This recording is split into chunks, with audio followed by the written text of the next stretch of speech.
মাহফুজ আলমের এই সময় এই মুহূর্তে পদত্যাগ দাবি করছি।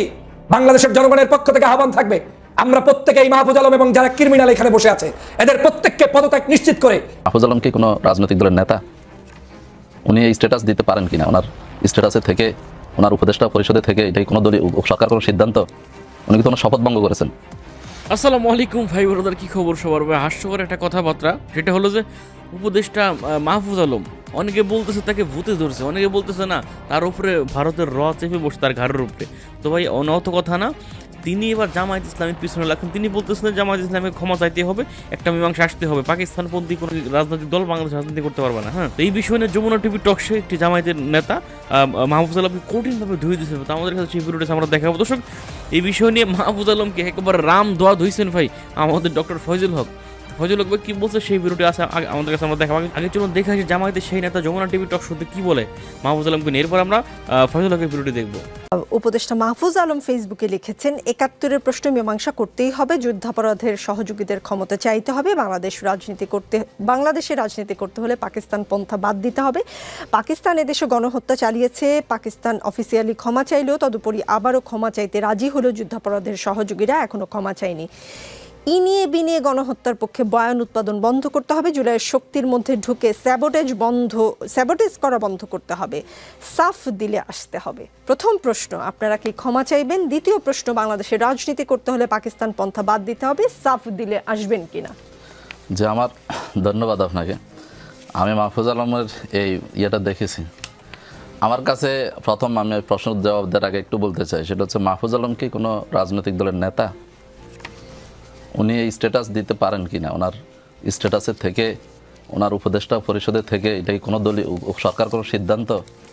উনি কিন্তু ওনার শপথ ভঙ্গ করেছেন। ওনাকে পদত্যাগ করা উচিত অবিলম্বে।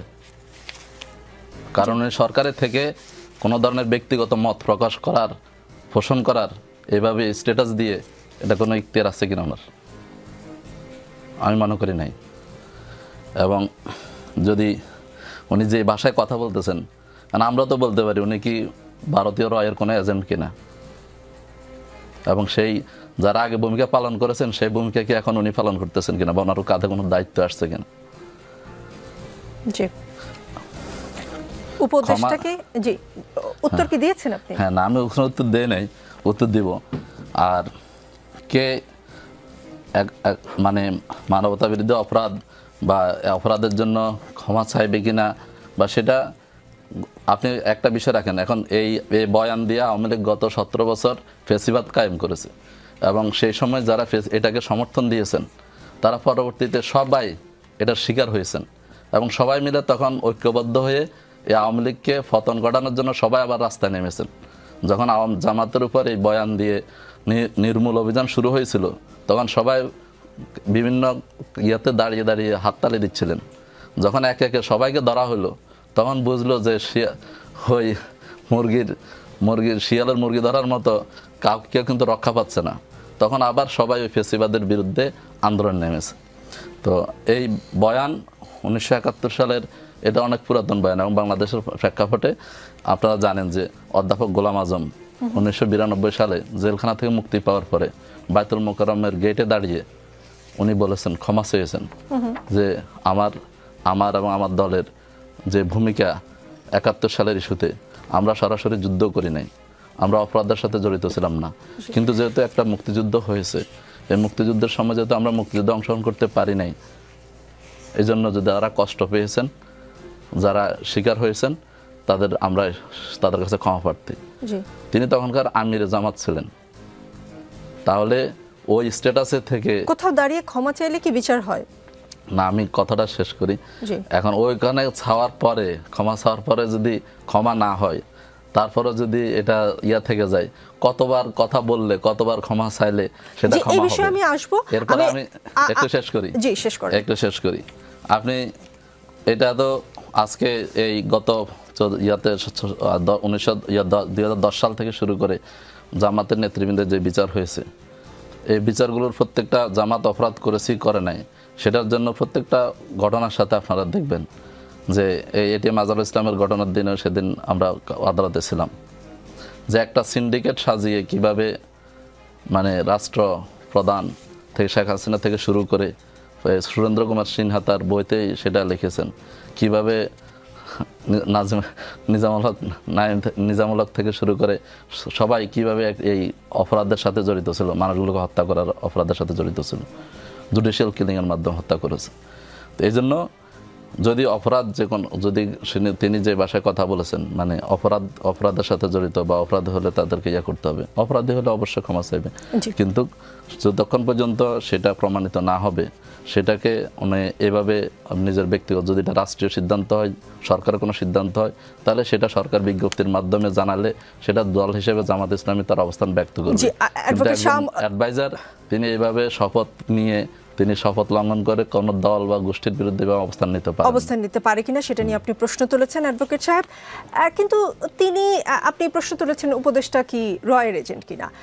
উপদেষ্টা মাহফুজ আলম শনিবার যুদ্ধাপরাধীদের সহযোগী ক্ষমা চাইতে হবে এই স্ট্যাটাস দেওয়ার পরই তার বিরুদ্ধে ডিজিটাল মব তৈরি হয়। এরপর তিনি আজ তার এবং তার পরিবারের উপর যে নোংরামি করা হচ্ছে সেই কথা তুলে ধরেন সামাজিক যোগাযোগ মাধ্যমে, কিছুক্ষণ পরে আবার সেটা ডিলিটও করেন। তিনি বলেছেন ফ্যামিলি টাইনও না, যুদ্ধাপরাধের সহযোগী রাজাকারেরা।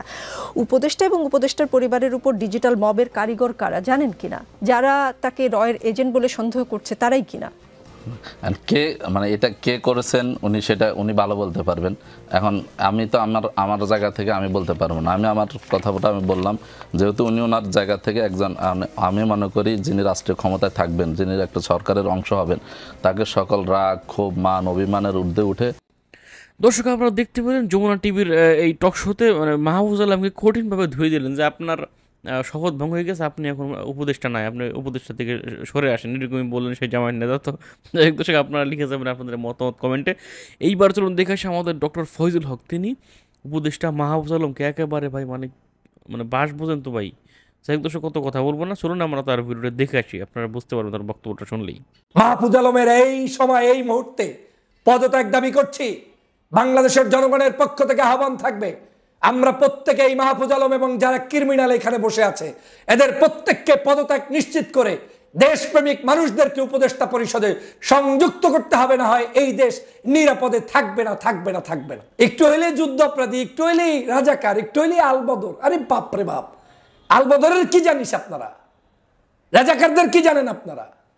অপরাধী না সেটার আপনি কি জানেন আপনারা? তোমাকে কে বলেছে যে বাংলাদেশের আবার অমুকের ক্ষমা চাইতে হবে, তমুকের ক্ষমা চাইতে হবে? তুমি কে মাহফুজ আলম যে তুমি মানুষকে জিজ্ঞেস করছো তমুকের ক্ষমা চাইতে হবে, অমুককে ক্ষমা চাইতে হবে? মাহফুজ, তোমাকে চ্যালেঞ্জ দিলাম, 50 জন কর্মী নিয়ে যদি শাহবাগে মিছিল করতে পারবো, জীবনে আমি কোনোদিন তোমার সামনে রাজনীতি করব না।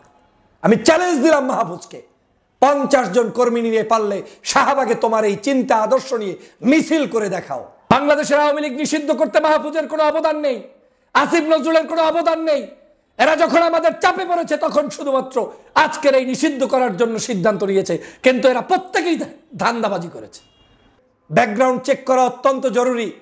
মানুষের জীবনে অনেককে দেখেছি জামাত শিবিরের খেয়েছে, পড়েছে, টাকা নাই, পয়সা নাই, জীবনে পড়ার সাধ্য নাই, রাস্তাঘাটে লজিং থাকার সুযোগ ছিল না, ওই রোকনের বাড়িতে গিয়ে খেয়ে দিয়ে পড়াশোনা করেছে, একটু বড় হয়ে গিয়ে প্রগতিশীল ভাব সেজে তিনি এক মহান নেতা। অনেক পীরাউলিয়ার দরবারে দেখেছি মাদ্রাসায় লিল্লা বোর্ডিংয়ে পড়ার মতো অবস্থা নাই, হুজুরের বাড়িতে ওই ছাত্রটা নিয়ে আসতো, কোনো মতে একটু আল্লাহ রাস্তে হুজুর রাখেন, মানে ভেজালটা মাদ্রাসার উপরে ছেড়ে দিল। পড়াশোনা করে মাদ্রাসা থেকে একটু বড় হয়েছে, কয়েকদিন পরেই ব্যাকগ্রাউন্ড ভুলে যায়, মাদ্রাসা শব্দটা উচ্চারণ করতে চায় না, মাদ্রাসার ছাত্র ছিল সেটাই চায় না, শিক্ষকের সম্মান দিতে জানে না। এই মাহফুজ এবং আসিফ নজরুল যতদিন থাকবে ততদিনে বাংলাদেশের কোন সংস্কার, কোন রাজনৈতিক দলের স্বাধীনভাবে মত প্রকাশের অধিকার, স্বাধীনতা কিচ্ছু থাকবে না। কারণ ওদের ভিতরে এমন কিছু সেটআপ করা, যেই সেটআপটাই আপনার রাজনৈতিক আদর্শের বিরুদ্ধাচরণ এবং আপনি যে চিন্তা চেতনা লালন করেন সেটার বাহিরের চিন্তা চেতনা। মাহফুজ আলম নতুন বিশ্বাসঘাতক হিসাবে বাংলাদেশের মানুষের কাছে ইতিমধ্যেই প্রতিষ্ঠিত হয়েছে। বাংলাদেশের মানুষের সাথে ধোঁকা করে একদম সম্পূর্ণ অন্যায়ভাবে রাষ্ট্রের একটি পদ ভাগিয়ে নিয়ে তারপরে বাংলাদেশের মানুষের সভ্যতা সংস্কৃতির উপরে নতুন করে আঘাত হানা শুরু করেছে। আপনারা জানেন এই মাহফুজ আলম 5ই আগস্টের পরে বাংলাদেশে নতুন করে গজিয়ে ওঠা একটি নাম, যেই নামের সাথে বাংলাদেশের রাজনীতি, সংস্কৃতি, সভ্যতা কারোর সাথে কোনো মিল ছিল না।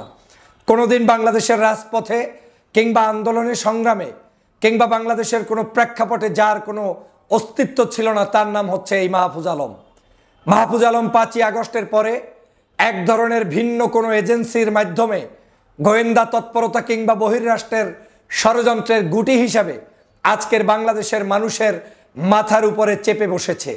আস্তে আস্তে করে তিনি প্রধান উপদেষ্টার সেই সময়ের সহকারী হিসেবে দায়িত্ব পালন করে এখন তিনি বাংলাদেশের একজন উপদেষ্টা হিসেবে দায়িত্ব পালন করছেন। এবং এই দায়িত্ব পালন করতে গিয়ে বাংলাদেশের মানুষের সভ্যতা, বিশ্বাস, সংস্কৃতি, ধর্মীয় মূল্যবোধ, রাজনৈতিক কৃষ্টি কালচারের উপরে তিনি এখন প্রতিনিয়ত আঘাত হানার চেষ্টা করছেন। আজকের বাংলাদেশের একজন বর্তমান সময়ের উপদেষ্টা যেখানে দায়িত্ব পালন করার কথা এদেশের সাধারণ নাগরিকের পক্ষে, এদেশের সকল মুক্তিযোদ্ধাদের পক্ষে, এদেশের সকল বিপ্লবীদের পক্ষে, এদেশে যারা শহীদ হয়েছে 2000 মানুষের পক্ষে, এদেশের যেই সকল রাজনৈতিক দল নির্যাতনের শিকার হয়েছে, নিপীড়নের শিকার হয়েছে, অত্যাচারের শিকার হয়েছে, তাদের পক্ষে, কিন্তু তিনি সেই মানুষদের পক্ষে না থেকে ভিন্ন কোনো এজেন্ডা বাস্তবায়নের জন্য সুগভীর পরিকল্পনা নিয়ে মাঠে নেমেছে।